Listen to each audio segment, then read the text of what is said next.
नमस्कार, current affairs bye सर्विका में आपका स्वागत है। इस सप्ताह के वीडियो में आपको जानने को मिलेगा राष्ट्रपति के नाम पर नई समुद्री प्रजाति, देश का सबसे लंबा केबल पुल, संयुक्त सैन्य अभ्यास धर्म गार्जियन, तुवालू के नए प्रधानमंत्री, सौर मंडल में खोजे गए नए उपग्रह, देश का पहला सेमीकंडक्टर फैब्रिकेशन प्लांट और भी बहुत कुछ। करंट अफेयर्स 25 फरवरी से 2 मार्च 2024। राष्ट्रीय प्रधानमंत्री नरेंद्र मोदी ने 25 फरवरी को गुजरात के द्वारका में ओखा और बेट द्वारका को जोड़ने वाले सिग्नेचर ब्रिज सुदर्शन सेतु को राष्ट्र को समर्पित किया। इस सेतु की लंबाई लगभग 2 किलोमीटर और 320 मीटर है तथा यह देश का सबसे लंबा केबल पुल है। क्या आप जानते हैं रूस के व्लादिवोस्तोक में पूर्वी बोस्फोरस पर रस्की ब्रिज अपने 1104 मीटर स्पैन के साथ किसी भी केबल स्टे ब्रिज का सबसे लंबा स्पैन है। कटक की सिल्वर फिलिग्री को, जो एक सदियों पुरानी शिल्प है, प्रतिष्ठित भौगोलिक संकेतक जीआई टैग से सम्मानित किया गया है। सिल्वर फिलाग्री ओडिसी आभूषण का एक हिस्सा है और इसका उपयोग सजावटी कलाकृतियों, धार्मिक और सांस्कृतिक कलाकृतियों, घर की सजावट और सहायक उपकरण के रूप में किया जाता है। यह शिल्प चांदी की ईंटों को पतले तारों या पन्नी में बदलकर बनाया जाता है, जिसका उपयोग बाद में आभूषण या शोपीस बनाने के लिए किया जाता है। सुप्रसिद्ध गजल गायक पंकज उदास का 26 फरवरी को मुंबई के ब्रीच कैंडी अस्पताल में लंबी बीमारी के बाद निधन हो गया। वे 73 वर्ष के थे। श्री उदास को उनकी मधुर आवाज के साथ जाना जाता है। 2006 में पंकज उदास को पद्मश्री से सम्मानित किया गया था। भारती इंटरप्राइजेज के संस्थापक और अध्यक्ष सुनील भारती मित्तल ब्रिटेन के किंग चार्ल्स तृतीय द्वारा नाइटहुड की उपाधि प्राप्त करने वाले पहले भारतीय नागरिक बन गए हैं। यह उपाधि उन्हें भारत और ब्रिटेन के बीच व्यापारिक संबंधों को मजबूती प्रदान करने में उनके योगदान के लिए दी गई है। यह पुरस्कार श्री मित्तल को नाइट कमांडर की उपाधि प्रदान करता है, जो ब्रिटिश साम्राज्य का सबसे प्रतिष्ठित पुरस्कार है। क्या आप जानते हैं सुनील मित्तल का पहला व्यवसाय स्थानीय साइकिल निर्माताओं के लिए क्रैंकशाफ्ट बनाना था। 1984 में उन्होंने भारत के पुश बटन फोन को असेंबल करना शुरू किया और उन्हें मित ब्रू नाम दिया। 1992 में उन्होंने फ्रांसीसी दूरसंचार समूह विवेंडी के साथ गठजोड़ करके भारत में नीलाम किए गए 4 मोबाइल फोन नेटवर्क लाइसेंसों में से एक के लिए सफलतापूर्वक बोली लगाई। इससे पहले जमशेदजी ईरानी को 1997 में, रविशंकर को 2001 में और रतन टाटा को 2009 में नाइटहुड की उपाधि दी जा चुकी है। नारकोटिक्स कंट्रोल ब्यूरो एनसीबी ने भारतीय नौसेना और गुजरात आतंकरोधी दस्ते के सहयोग से एक महत्वपूर्ण अभियान चलाते हुए 3110 किलोग्राम चरस, 158.3 किलोग्राम क्रिस्टलाइन पाउडर मेट और 24.6 किलोग्राम संदिग्ध हेरोइन बरामद की है। सागर मंथन एक कोड नाम से चलाए गए इस अभियान में मादक पदार्थों की यह अब तक की सबसे बड़ी बरामदगी है। पर्यावरण मंत्री भूपेंद्र यादव ने भारत में तेंदुओं की स्थिति पर रिपोर्ट जारी की। भारत में तेंदुओं के कब्जे वाले 70% क्षेत्र में 13,874 तेंदुए हैं, जिनकी संख्या 2018 में 12,852 थी। मध्य भारत में इनकी संख्या सबसे अधिक है, जिसमें मध्य प्रदेश में 3,907 तेंदुए हैं। इसके बाद महाराष्ट्र, कर्नाटक और तमिलनाडु का स्थान है। आंध्र प्रदेश में श्रीशैलम टाइगर रिजर्व में तेंदुओं का घनत्व सबसे अधिक है। भारतीय सेना और जापानी ग्राउंड सेल्फ डिफेंस फोर्सेस के बीच संयुक्त सैन्य अभ्यास धर्म गार्जियन का 5वां संस्करण 25 फरवरी को राजस्थान के महाजन फील्ड फायरिंग रेंज में शुरू हुआ। अभ्यास 9 मार्च को समाप्त होगा। धर्म गार्जियन एक वार्षिक अभ्यास है जो भारत और जापान में वैकल्पिक रूप से आयोजित किया जाता है। जापानी सेना का प्रतिनिधित्व 34वीं इन्फेंट्री रेजिमेंट के सैनिकों द्वारा किया जा रहा है और भारतीय सेना की टुकड़ी का प्रतिनिधित्व राजपुताना राइफल्स की एक बटालियन द्वारा किया जा रहा है। क्या आप जानते हैं धाल सिम एक चरित्र जो एक भारतीय योगी और शांतिवादी हैं, जापानी वीडियो गेम श्रृंखला स्ट्रीट फाइटर में सबसे लोकप्रिय पात्रों में से एक हैं। भारतीय स्वतंत्रता सेनानी रास बिहारी बोस ने टोक्यो में बेहद लोकप्रिय नाकामुराया करी पेश किया, जो अभी भी टोक्यो के रेस्टोरेंट में परोसी जाती है। सुप्रीम कोर्ट के पूर्व न्यायाधीश न्यायमूर्ति A.M. खानविलकर को भारत के राष्ट्रपति द्वारा लोकपाल का अध्यक्ष नियुक्त किया गया है। लोकपाल अध्यक्ष और सदस्यों की नियुक्ति या तो 5 साल के कार्यकाल के लिए की जाती है या जब वे 70 साल के नहीं हो जाते, जो भी पहले हो। पहले लोकपाल अध्यक्ष सुप्रीम कोर्ट के पूर्व न्यायाधीश पिनाकी चंद्र घोष थे, जिन्होंने मार्च 2019 में पद ग्रहण किया था। DRDO ने एकीकृत परीक्षण रेंज चांदीपुर से ओडिशा के तट पर एक जमीन आधारित पोर्टेबल लॉन्चर से बहुत कम दूरी की वायु रक्षा प्रणाली VSHORADS की 2 सफल परीक्षण उड़ानें आयोजित की। VSHORADS एक मानव पोर्टेबल वायु रक्षा प्रणाली है जिसे स्वदेशी रूप से डिजाइन और विकसित किया गया है। संभल से समाजवादी पार्टी के सांसद डॉक्टर शफीकुर रहमान बर्क का 27 फरवरी को निधन हो गया। 94 वर्ष की आयु में वह वर्तमान लोकसभा के सबसे वृद्ध सदस्य थे। क्या आप जानते हैं बीजू जनता दल की चंद्रानी मुर्मू सबसे कम उम्र की सांसद हैं। वह ओडिशा के क्योंझर से 25 साल की उम्र में चुनी गई थीं। भारतीय कम्युनिस्ट पार्टी के स्वर्गीय इंद्रजीत गुप्ता सबसे लंबे समय तक सेवा करने वाले सांसद हैं, जिन्होंने 1977 से 1980 तक की छोटी अवधि को छोड़कर 1960 से 2001 तक लगभग 36 वर्षों तक लोकसभा सांसद के रूप में कार्य किया। कला और संस्कृति। संगीत नाटक अकादमी ने अपने पुरस्कारों की घोषणा कर दी है। ये पुरस्कार राष्ट्रपति द्रौपदी मुर्मू द्वारा एक विशेष अलंकरण समारोह में प्रदान किए जाएंगे। संस्कृति मंत्रालय के अनुसार पुरस्कार प्राप्त करने वाले कलाकार कला के सभी क्षेत्रों जैसे संगीत, नृत्य, नाटक, लोक और आदिवासी कला, कठपुतली और संबद्ध थिएटर से आते हैं।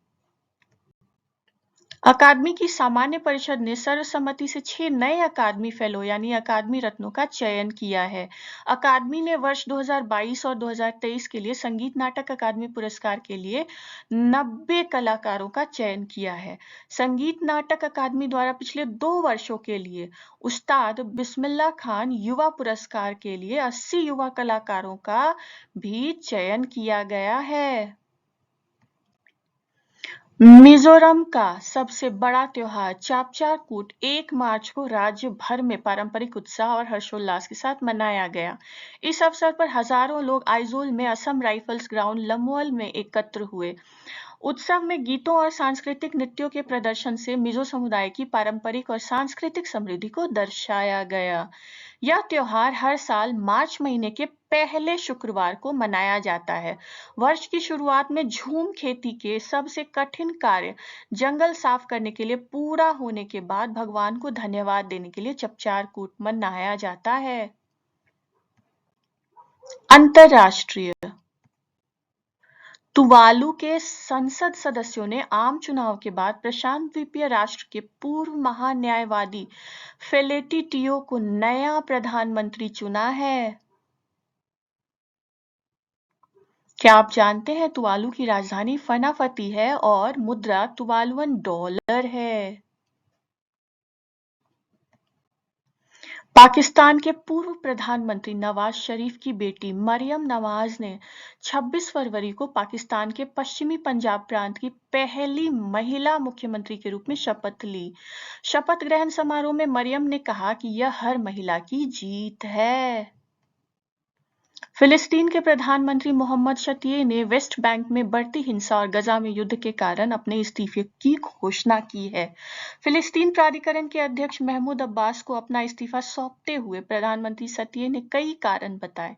इनमें वेस्ट बैंक और यरूशलेम में बढ़ता तनाव, गजा पट्टी में युद्ध, नरसंहार और भूखमरी शामिल हैं। ट्यूनीशिया की एक अदालत ने पूर्व राष्ट्रपति मोंसेफ मर्जौकी को अव्यवस्था उकसाने के आरोप का दोषी पाया है और उन्हें 8 वर्ष की कारावास की सजा सुनाई है। मीडिया रिपोर्ट के अनुसार श्री मर्जौकी फ्रांस में हैं और सुनवाई के समय अदालत में मौजूद नहीं थे। वह वर्ष 2011 में अरब स्प्रिंग क्रांति के बाद लोकतांत्रिक रूप से निर्वाचित पहले राष्ट्रीय अध्यक्ष हैं। क्या आप जानते हैं ट्यूनीशिया का नाम इसकी राजधानी ट्यूनिस के नाम पर रखा गया है। अफ्रीका का सबसे उत्तरी बिंदु केप एंजोला ट्यूनीशिया में स्थित है। ट्यूनीशिया की मुद्रा ट्यूनीशियाई दिनार है। विज्ञान और प्रौद्योगिकी। प्रधानमंत्री नरेंद्र मोदी ने 29 फरवरी को मध्य प्रदेश के उज्जैन में विक्रमादित्य वैदिक घड़ी का अनावरण किया। यह अनूठी घड़ी वैदिक हिंदू पंचांग, ग्रहों की स्थिति, मुहूर्त, ज्योतिषीय गणना, सूर्य ग्रहण और चंद्र ग्रहण के आधार पर समय की गणना करती है। यह घड़ी उज्जैन के जंतर मंतर पर बने 85 फुट ऊंचे टावर पर लगी है।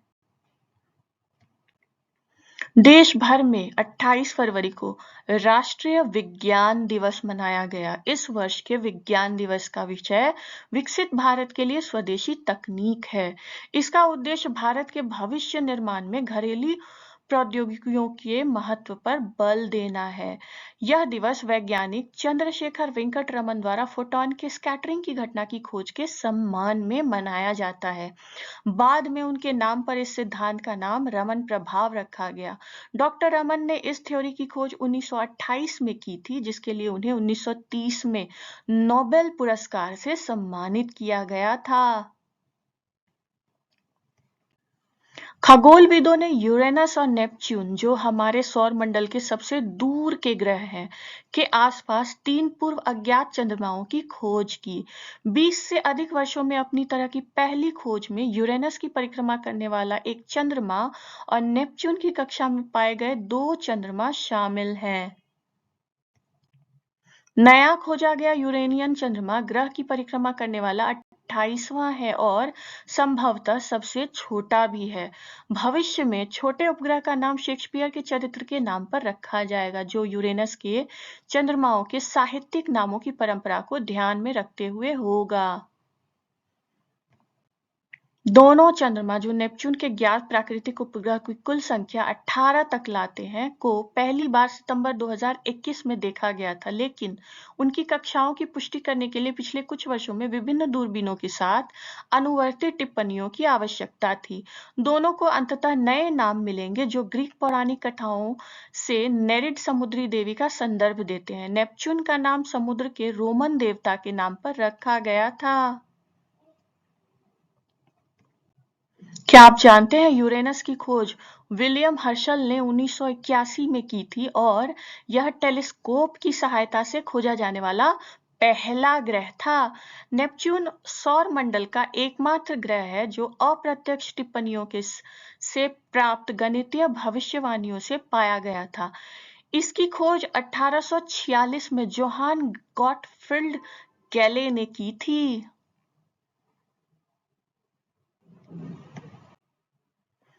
इसरो ने 4 वायुसेना पायलटों को प्रस्तुत किया है, जिन्हें अगले साल के लिए निर्धारित देश की पहली अंतरिक्ष उड़ान पर यात्रा करने के लिए शॉर्टलिस्ट किया गया है।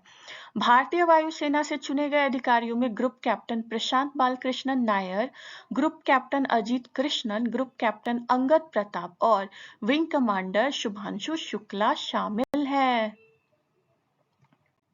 प्रधानमंत्री नरेंद्र मोदी और इसरो प्रमुख एस सोमनाथ ने अंतरिक्ष यात्रियों को गोल्डन विंग्स बैज प्रदान किए। गगनयान मिशन का उद्देश्य 3 अंतरिक्ष यात्रियों को 400 किलोमीटर की कक्षा में भेजना और उन्हें 3 दिनों बाद वापस लाना है। सरकार की जीनोम इंडिया पहल ने मंगलवार यानी कि 27 फरवरी को देश भर के स्वस्थ व्यक्तियों के 10,000 पूरे जीनोम के सफल अनुक्रमण की घोषणा की, जिससे जनसंख्या का आनुवांशिक मानचित्र तैयार हुआ। देश भर के 20 विज्ञान संस्थाओं के शोधकर्ताओं ने रक्त के नमूने एकत्र करने, जीनोम को अनुक्रमित करने, एक कार्यप्रणाली विकसित करने और डेटा संग्रहित करने में मदद की।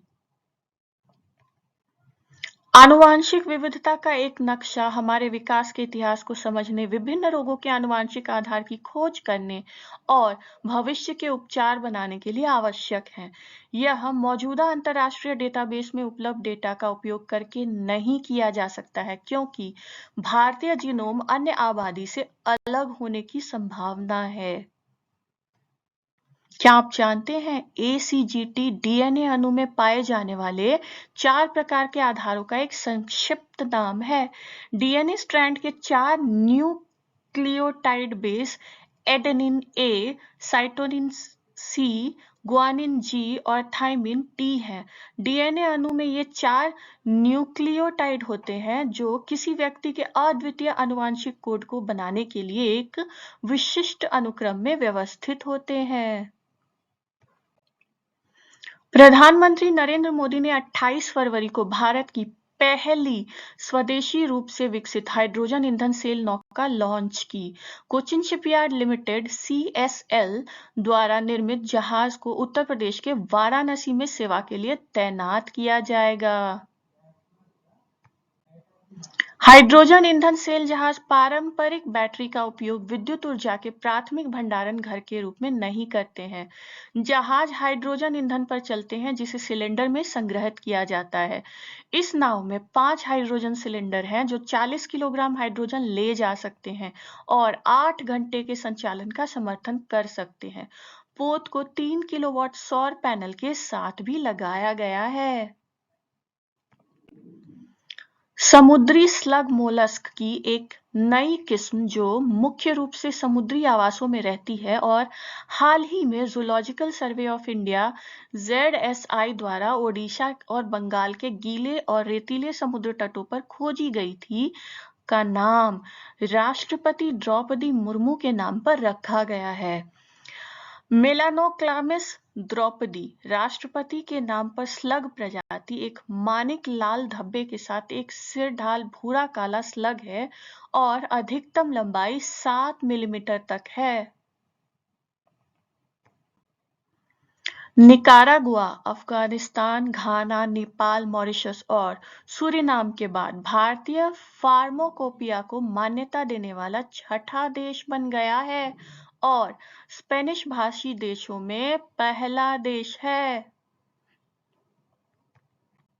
क्या आप जानते हैं निकारागुआ की राजधानी मानागुआ है और मुद्रा निकारागुअन कार्डोबा है। बाजार और अर्थव्यवस्था।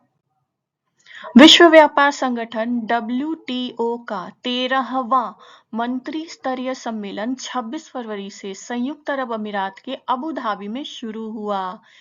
इसकी आम सभा के अध्यक्ष राजदूत एथालिया लेसिबा ने पिछले सम्मेलन में की गई प्रतिबद्धताओं को लागू करने में हुई प्रगति का उल्लेख करते हुए एक रिपोर्ट जारी की।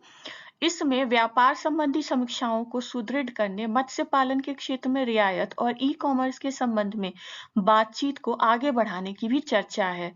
इसके अतिरिक्त यह भी बताया गया कि संगठन में कोमोरोस और पूर्वी तिमोर के शामिल होने के संबंध में आवश्यक प्रक्रिया भी पूर्ण होने की ओर है।